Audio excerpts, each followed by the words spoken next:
राजस्थान की माटी का एक ही शेर है, हनुमान बेनीवाल। लोग कहते थे कि नीट पेपर लीक जैसे बड़े नेशनल स्कैम में कुछ नहीं हो सकता, बड़े बड़े मंत्री अपनी कुर्सियों से टस से मस नहीं होंगे।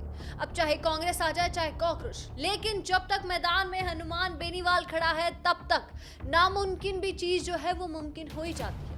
अब आप देखिए ना कि धर्मेंद्र प्रधान का इस्तीफा नहीं होगा, ये सभी लोगों ने ये सोच लिया था कि भाई नहीं होगा, लेकिन जैसे ही पैर पड़े न्याय के योद्धा हनुमान बेनीवाल के, उनको भी न्याय मिल गया। अच्छी किस्मत लेके पैदा हुए हैं हनुमान बेनीवाल। आप देखिए कि अब मैं आपको भी गिनवा देती हूँ ऐसे मुद्दे जो सोच के आप भी सही में यही सोचोगे कि ये तो भाई भगवान का फेवरेट चाइल्ड है। वो कहते हैं ना गॉड्स फेवरेट चाइल्ड, वो है हनुमान बेनीवाल। नीट परीक्षा में जैसे ही धांधली सामने आई और करोड़ों छात्रों का भविष्य अंधेरे में देखा, हनुमान बेनीवाल ने बिना डरे सीधी हुंकार भर दी। दिल्ली के जंतर मंतर से लेकर संसद के गलियारों तक उन्होंने केंद्रीय शिक्षा मंत्री धर्मेंद्र प्रधान के इस्तीफे और पूरे सिस्टम की सीबीआई जांच की ऐसी पुरजोर मांग उठाई कि सत्ता के गलियारे हिल गए। दिल्ली में छात्रों के साथ कंधे से कंधे मिलाकर खड़े होकर उन्होंने साबित कर दिया कि जब युवाओं के हक पर डंका पड़ेगा तो हनुमान बेनीवाल सबसे पहले ढाल बनकर खड़ी मिलेंगे, चाहे नेशनल लेवल का मुद्दा हो या गांव गली की लड़ाई। इस बंदे ने जो है हर जगह सिर्फ और सिर्फ इंसाफ दिलवाया ही है। आप खुद ही देख लीजिए उनके इतने बड़े बड़े मुद्दे जहां उन्होंने न्याय दिलाया, वो तो मैं आपको उंगलियों पे गिनवा सकती हूँ।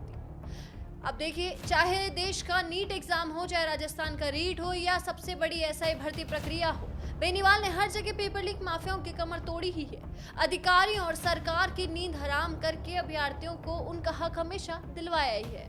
वहीं देख लीजिए आप, दीपक मीणा हत्याकांड में भी इंसाफ दिलाया। जब कोटा में बीटेक छात्र दीपक मीणा के साथ दर्दनाक हादसा हुआ और परिवार दर भटकने पर मजबूर था, तब बेनीवाल ने उस केस में भी कमान अपने हाथ में ली। प्रशासन पर ऐसा कड़ा दबाव बनाया कि जांच अधिकारी भी घुटनों पर आ गए और परिवार को न्याय मिल ही गया।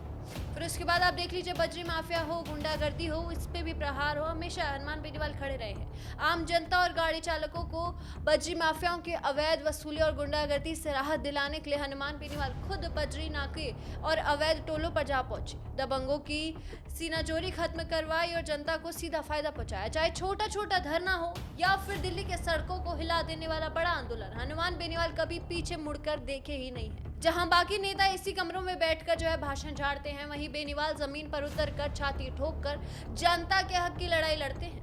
आज पूरा देश चिल्ला चिल्ला कर कह रहा है कि हनुमान बेनीवाल सिर्फ एक नेता नहीं बल्कि दौर के असली चलते फिरते न्याय के योद्धा है। आप भी बताइए कि आप मेरी बात से कितने सहमत हैं। अपनी राय हमें कमेंट बॉक्स में जरूर बताना और ऐसी तमाम खबरें और अपडेट्स के लिए देखते रहिए भारत अवतार।